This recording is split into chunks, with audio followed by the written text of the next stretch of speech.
Well, thank you, Chairman McGovern, for your leadership on transnational repression. While we disagree on some policies, as democracy should, I appreciate your commitment to this critical issue. My first encounter with transnational repression began in 2019, when Brazilian authorities decreed my preventive arrest in a highly politicized case involving President Trump. Though I was already legally living in the United States, Brazil placed me on Interpol's red notice list, triggering the cancellation of my journalist visa. ICE agents took me in handcuffs to Chrome Detention Center in Florida for 17 days in a case later terminated by Brazil itself. I spent over $1 million on legal fees and endured years of immigration court battles. In 2022, Supreme Court Justice Alexandre de Moraes, Brazil's current dictator masquerading as a judge, targeted me again for reporting inconvenient truths. He froze all my Brazilian assets, blocked my social media, canceled my passport, and condemned me to exile. When legal channels proved insufficient, he used back channels to have the United States FBI call me, attempting to coerce my testimony. House Judiciary Committee Chair Jim Jordan questioned this unprecedented violation in a letter to the FBI Director Christopher Wray on May 21, 2024, a letter never answered. Today, Moraes publicly insults me from Brazil's highest court, calling me a pseudo-journalist and a fugitive, though I've lived openly in Florida for 10 years. He claims there is a secret arrest warrant against me, and I cannot defend myself because I have not been formally charged, and that I don't even know if I've been placed on Interpol's list again. My case is not isolated, but part of a systematic campaign. Journalist Alan dos Santos spent over 2 years on Interpol's red notice list before his lawyers proved the Brazilian government possessed no evidence and got his name removed. When the Biden administration denied his extradition, stating that his conduct wasn't criminal in the United States, leaked dialogues revealed Moraes' judicial advisors discussing the possibility of sending operatives to kidnap Alan from U.S. soil and clandestinely transport him to Brazil. His warrant remains open in Brazil, and he continues facing millions in fines for posts made on U.S. soil. My colleague Rodrigo Constantino, an American citizen, faces similar persecution. Even award-winning journalist, American journalist Michael Schellenberger has been targeted by Moraes. Stop for a moment to contemplate the gravity of what I'm saying. We're witnessing a foreign government agent systematically persecuting American journalists and permanent residents for journalistic content published on American soil. But the persecution extends beyond journalists to democratic elected officials.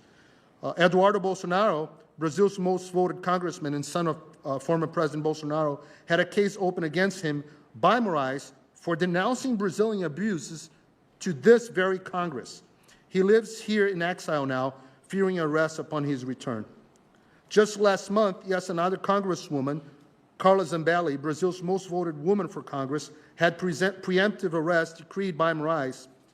She was in the United States for medical treatment, but managed to reach Italy, where she holds Italian citizenship, before being placed on Interpol's red notice list. Sadly, 2 days later, the State Department canceled her U.S. visa.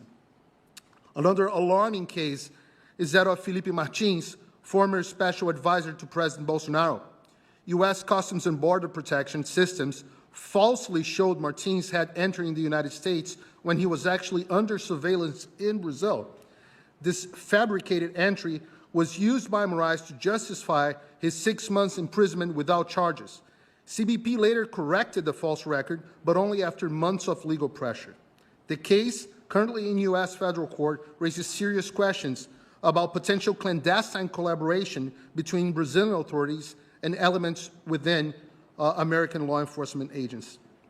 Even humble citizens are unsafe.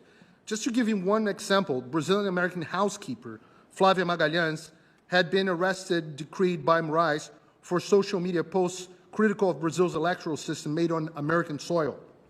Tech entrepreneurs like Chris Pavlovski, CEO of Rumble, and Elon Musk also fall victim to Moraes' systematic persecution.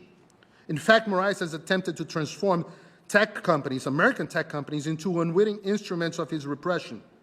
An unknown number of Brazilians have their social media accounts blocked by his orders, including individuals residing on American territory. Tech giants like Meta, X, Google, and Rumble face threats of massive fines and executive imprisonment unless they share data about individuals on American soils with Moraes. Don't take my word for it. Similar conduct under Moraes' threats led Rumble to take the unprecedented step of suing Moraes on U.S. federal court in Florida. On February 25, 2025, U.S. federal judge Mary Scriven ruled that Moraes' orders were unenforceable in the United States and prohibited anyone from attempting to enforce them. Moraes' response was swift and vindictive.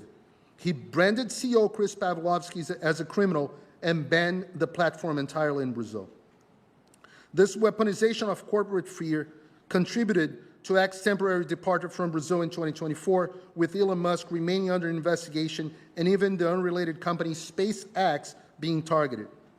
Faced with such retaliation, other companies like Google and Meta simply comply with Moraes, despite formally recognize the illegitimacy of his orders.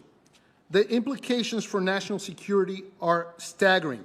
Imagine if any judge from any country in the world could order an American companies to provide data about individuals on American soil.